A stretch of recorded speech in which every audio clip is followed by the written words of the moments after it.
23 या 24 नवंबर कब है तुलसी विवाह? दूर कर लें तिथि का कन्फ्यूजन।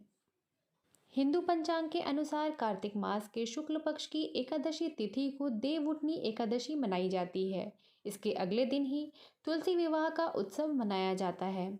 इस दिन माता तुलसी का विवाह भगवान शालिग्राम के साथ किया जाता है। माना जाता है कि जो व्यक्ति तुलसी विवाह का अनुष्ठान करता है उसे उतना ही पुण्य प्राप्त होता है जितना कन्यादान से मिलता है। दरअसल शालिग्राम भगवान विष्णु का ही अवतार माने जाते हैं। तो आइए जानते हैं कि तुलसी माता का विवाह किन शुभ मुहूर्तों में किया जाए। तुलसी विवाह का शुभ मुहूर्त। देवउठनी एकादशी के दिन चतुर्मास की समाप्ति होती है। इसके बाद तुलसी शालिग्राम विवाह का आयोजन किया जाता है।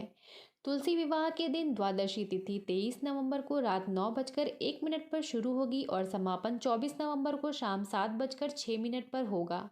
उदया तिथि के अनुसार तुलसी का विवाह इस बार 24 नवंबर को ही होगा। इस बार तुलसी विवाह के लिए कई सारे शुभ मुहूर्त बन रहे हैं। इस दिन तुलसी विवाह का समय शाम 5:25 से शुरू होगा। इसके अलावा सर्वार्थ सिद्ध योग, अमृत सिद्ध योग और सिद्ध योग भी बन रहे हैं। सर्वार्थ सिद्ध योग पूरे दिन रहेंगे। अमृत सिद्ध योग सुबह 6:51 से लेकर शाम 4:01 तक रहेगा। सिद्ध योग सुबह 9:05 तक रहेगा।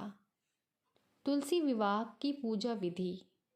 एक चौकी पर तुलसी का पौधा और दूसरी चौकी पर शालिग्राम को स्थापित करें। इनके बगल में एक जल भरा कलश रखें और उसके ऊपर आम के 5 पत्ते रखें।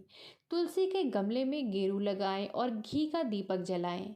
तुलसी और शालिग्राम पर गंगा जल का छिड़काव करें और रोली चंदन का टीका लगाएं। तुलसी के गमले में ही गन्ने से मंडप बनाएं। अब तुलसी को सुहाग का प्रतीक लाल चुनरी ओढ़ा दें। गमले को साड़ी लपेटकर चूड़ी चढ़ाएं और उनका दुल्हन की तरह श्रृंगार करें। इसके बाद शालिग्राम को चौकी समेत हाथ में लेकर तुलसी की 7 बार परिक्रमा की जाती है। इसके बाद आरती करें। तुलसी विवाह संपन्न होने के बाद सभी लोगों को प्रसाद बांटें। तुलसी विवाह का महत्व। तुलसी विवाह का आयोजन करना बहुत शुभ माना जाता है। मान्यता है कि इस दिन भगवान विष्णु के स्वरूप शालिग्राम के साथ तुलसी का विवाह कराने वाले व्यक्ति के जीवन से सभी कष्ट दूर हो जाते हैं और उस पर भगवान हरि की विशेष कृपा होती है। तुलसी विवाह को कन्यादान जितना पुण्य कार्य माना जाता है।